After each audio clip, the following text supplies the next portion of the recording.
eu sou o professor Evandro Ramos, do curso Técnico em Segurança do Trabalho. Estamos desenvolvendo a disciplina Legislação e Normas Regulamentadoras do Trabalho. E nesta aula vamos dar continuidade à aula anterior, falando da quinta parte dessas microvideoaulas sobre a NR5, a Comissão Interna de Prevenção de Acidentes, a CIPA. Vamos lá? Como estamos falando, estamos abordando a norma mais atual, que veio de julho de 2019 pela Portaria 915. Vamos lá. Vamos entender então nessa videoaula o dimensionamento da CIPA. Já falamos do processo, da organização, do processo eleitoral, das responsabilidades desses entes, das empresas, como que se constitui a CIPA. Entendemos já que nas aulas anteriores você viu que a CIPA ela é composta por empregados que são eleitos em um voto secreto e por empregados que são indicados pela empresa. Então eu tenho os indicados e eu tenho também os eleitos, suplentes e titulares, Então essa é a CIPA. Evandro, e quando, pelo dimensionamento da CIPA, pelo que a gente vai ver aqui, a empresa não precisa constituir uma comissão. Ela vai ter que designar uma pessoa. Essa pessoa vai fazer o treinamento, já vimos também o que tem que ter nesse treinamento, a carga horária e tudo mais, ok? Nesse sentido, então, essa pessoa será designada da CIPA e terá atribuições relacionadas ao desenvolvimento das ações preventivas da Comissão Interna de Prevenção de Acidentes, ok? Vamos aprofundar, então, todo esse processo e compreender sobre o dimensionamento. Como é que eu vou dimensionar? Quantos participantes vão ter nessa comissão interna, ok? Vamos entender isso, então. A CIPA ela será composta, então, por representantes do empregador, que são indicados, e também pelos representantes dos empregados, que são eleitos. E leva em consideração principalmente o quadro 1, anexo da NR5. Porém, existem outros dois quadros, que vamos abordar aqui também, que nós utilizaremos para cruzar informações e estabelecer o dimensionamento, que é o quadro 2 e também o quadro 3. Então, dessa forma, a gente vai utilizar esses outros quadros para coletar informação para poder fazer o cruzamento de tabelas, conforme a gente já veio em aulas anteriores estabelecendo esse processo de cruzamento de tabelas. Vamos lá. O quadro 1 do dimensionamento da CIPA, ele estabelece o seguinte, ele traz algumas informações para a gente de grupos, ok? Traz também um parâmetro que é relacionado à quantidade de funcionários da empresa e com essas duas informações, qual é o grupo que ela pertence, de acordo com o seu estabelecimento de CNAE principal, já vimos isso na aula sobre dimensionamento do SESBIT, e também quanto a respeito do número de funcionários naquela empresa.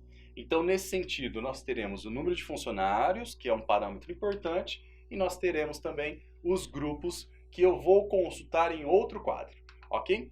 Beleza? Então, essa informação dos grupos estará lá no grupo, no quadro 3 ou no quadro 2 da própria NR5, que é o anexo da NR5. O quadro 3, para você ter ideia, então, ele é formado pela relação exaustiva, tá? Pela relação da Classificação Nacional das Atividades Econômicas, o CNAE, e também corresponde ao agrupamento desse dimensionamento da CIPA. Então eu quero que você entenda que tem lá no quadro 2 e no quadro 3 uma lista de CNAEs, ok? E lembre que eu vou utilizar sempre o principal do cartão CNPJ lá da empresa. Esse CNAE é uma lista que vai corresponder ao grupo que essa empresa estará para o dimensionamento da CIPA, ok? É exclusivo para o dimensionamento da CIPA essa tabela. E temos outros exemplos também de CNAEs que têm outros tipos de grupamentos, ok? Fica claro? Nesse sentido, então, vamos estabelecer um exemplo para a gente ir para a prática e entender essa relação e uso dessas tabelas? O que a gente vai fazer? Vamos pegar, por exemplo, aqui esse CNAE 15106, que é o de curtimento e outras preparações de couro. Que empresa que faz isso? Geralmente um curtume, ok? Geralmente está próximo também de um frigorífico de abate e também processamento de carnes. Esse CNAE principal dessa empresa, que é o curtimento e outras preparações de couro, ele tem um código nessa tabela, no quadro 3, código C5, ok? C5, para esse CNAE principal. O que a gente vai fazer agora? A gente vai voltar lá no quadro 1, eu já sei então que essa empresa que eu estou fazendo dimensionamento da CIPA, nesse exemplo, ela tem o código C5. Eu venho no quadro 1 agora e eu vou lá no grupo Qual é o grupo que existe, professor? Tá? Existem esses grupos, eu vou então lá no C5 e aqui eu vou ter uma ideia, uma informação de que eu vou já estabelecer efetivos e suplentes, titulares e suplentes, ok? Tá claro? Então, nesse sentido, entenda como efetivo o titular e o suplente daquele titular. Então, já visualizamos que existem todos os parâmetros aqui, tá bem? E aí eu vou, de acordo com a quantidade de funcionários daquela empresa, conhecer a realidade da empresa e cruzar essa informação. No nosso exemplo que estamos pegando aqui, vamos imaginar que essa empresa tenha 110 funcionários, ok? Hoje, atualmente, para o dimensionamento dessa CIPA. Então, nós vamos pegar essa coluna aqui, porque 110 está entre o intervalo de 101 e 120, ok? Nesse sentido, vamos então cruzar a informação e no cruzamento aqui dessas duas informações, nós teremos esses indicadores. O que significa isso aqui, Evandro? Muita atenção e anote isso aí no seu caderno para você nunca mais esquecer. Porque essa interpretação que eu vou passar para você está em outros itens da norma e muita gente faz errado o dimensionamento da CIPA. Acredite você, muita gente faz errado por não interpretar isso aqui da forma que eu vou te passar agora, tá bom? Então, estamos visualizando que para essa empresa com 110 funcionários, pelo KNAI dela, que o código é C5, está indicando que tem que ter 3 efetivos e 3 suplentes, correto? Então, logo, teremos aqui a composição da CIPA. Será então, professor, 6 pessoas essa CIPA? É a pergunta que eu faço para você. E a resposta é não, ok? Não, está errado essa percepção de que simplesmente será 3 pessoas suplentes e 3 pessoas titulares, ok? Lembra que a formação da CIPA ela é feita por representantes indicados pela empresa e os representantes indicados votados pela empresa, que são os eleitos, os trabalhadores eleitos e trabalhadores indicados. Cada uma dessas questões aqui são as partes da comissão da CIPA. Então, esse indicador aqui, ele se refere a cada uma dessas partes. Entendeu a lógica da interpretação da norma? Ok? Então, a composição correta será 12. Ok? Por quê? Eu terei aqui, ó, 3 titulares dos trabalhadores eleitos, mais 3 suplentes eleitos. São 6 pessoas. É uma das partes.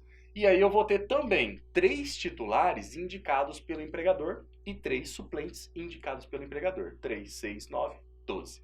A comissão da CIPA para essa empresa, naquele KNAI, cujo código é C5, que tem 110 funcionários, essa CIPA terá 12 pessoas. 6 serão titulares e 6 serão suplentes.